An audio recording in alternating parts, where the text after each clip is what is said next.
All the other Gunpla tutorial videos are long, boring, and tell you to buy a crap ton of expensive junk. So this is gonna be a Punkshit's guide to beginner Gunpla.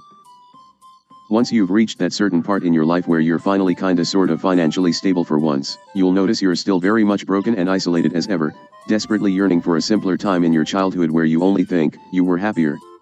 Luckily for you, old grandpa hyperconsumerism is back from Japan with a new hyperfixation for you that will feed into your nostalgia, add to the microplastics poisoning the oceans, and drain you of your newly acquired financial stability. So what's a gunman? Gundams are an IP of these fictional transformer-looking Ken dolls that don't transform and you have to build them yourself, to encourage brand recognition and differentiate it from other model kits that require glue and actual work to put together. Oh no. This isn't even in English. Bandai has branded their line of toys as Gunpla, because they just have to be different. Also there's a children's cartoon.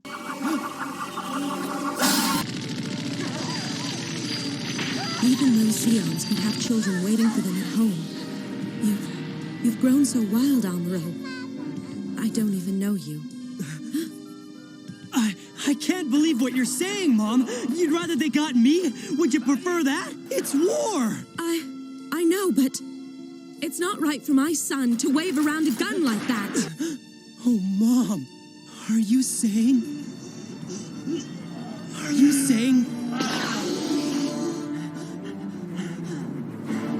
Once the clever marketing has made its way with you, it's time to find yourself a gun boy. There are high grades, master grades, and real grades. There are others, but they don't matter. High grades are the default, master grades are bigger, and real grades are filled with tiny parts that you will break and you will lose. Once you picked out your transformer, you'll need to collect your tools. Things you'll need: something to cut out the bits, and something to clean up the bits. Things you'll want: something to cut out the bits, something to clean up the bits, a cutting board of some kind, and maybe something to panel line with. Everyone is gonna tell you to buy these stupid expensive clippers that you have to order from Japan, but you're a dirty proletarian, so you're gonna go for the next best thing. After unpacking the runners, you'll notice that they feel slippery to the touch. That is because, like you, they are filthy, filth, covered in lube and regret and desperately need a bath. But just like showering and basic hygiene, it is completely optional, and so we won't be doing that here. But it's a good idea if you know you're gonna be painting, because that release agent they sprayed on the molds will give you problems down the line. Be careful though. If the water is too hot for your hands, it's too hot for the plastic and you will permanently bend it like you did. Remember when you discovered what the internet is actually used for? Now one small problem. The instructions are in Japanese. That's alright, because I'm gonna teach you how to read Japanese. You see the symbol? That is the Japanese letter A. You see this other symbol next to it? That's the Japanese symbol for the number 11. You go to the runner that has the letter A on it, and then find the part with the number 11 next to it. Congratulations, you are fluent in Japanese now, you're welcome. Cut out the parts only as you come across them in the instructions, cause if you don't and cut them all out at once, you will lose them. Why the fuck did I do this to myself? Just like you lost track of the direction your life was headed in when you were 19.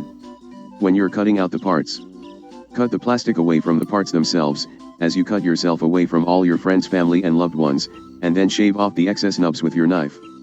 If you don't, and cut right next to the part, you risk stressing and tearing the plastic, which will be visible and you will be called out for when you decide to try and milk it for social capital on the internet. Sandpaper helps too. When you're building, there are some super secret hyper advanced building techniques you can only do if you're not a Beta Force Plus soy boy cock. Such as these pointy bits. Gonna make the pointier. This connected hip skirt. Disconnecticut. These nub marks you fucked up on. Fingernail.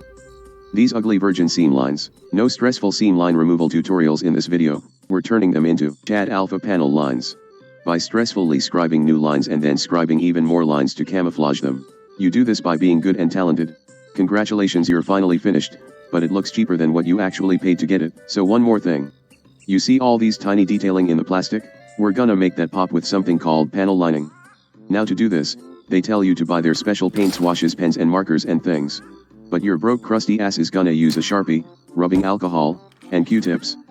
Maybe even just a pencil and eraser for the white parts. Don't worry too much about being right on the line because the alcohol and erasers clean up the excess pretty well, especially on glossy plastic. Congratulations, you're finally finished.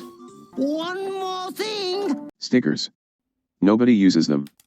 The only ones you might even consider putting on are the shiny ones for the eyes and glowy bits. You do this carefully and by being good and talented. Congratulations, you're finally finished. One more thing. Top coat. This is primarily to protect your layers of paint and to give either a glossy or matte finish, and is mostly an optional and rather expensive step, where the more expensive top coat you have, will give you better results. Optional unless you've used certain kinds of paints that rub off easily. Or about to use, future tense, certain kinds of paints that destroy your plastic.